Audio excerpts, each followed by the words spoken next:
it should be free of all. Dropped out again. I think I'm back. Yes, I'm back. Without anything like that, healthier, they have better range of fatty acids in them, so they benefit your health greatly as well. So that's all good.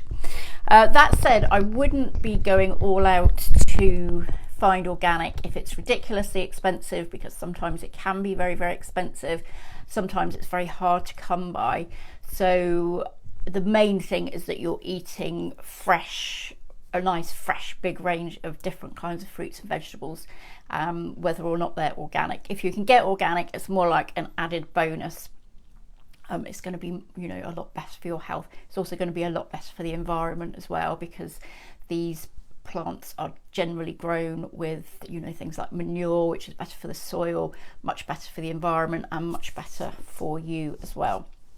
That said, there are a few fruits that should really be avoided, and these are called the dirty dozen. So you can think of these as fruits such as strawberries, raspberries, other berries, apples, etc., which would tend to be attacked by pests.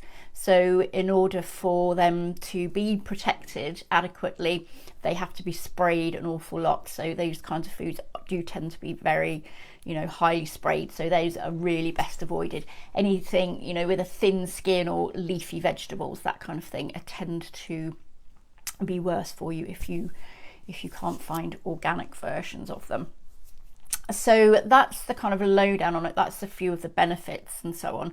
So that should give you a good guideline there about what you want to be looking for and what to avoid and what the benefits are. Okay, so I hope you found that useful. If you did, do like and share, and if you would like to speak to me, just pop me a message, info, and I will send you more information about my gut testing and nutrition coaching packages. Okay, I shall see you next time. Bye.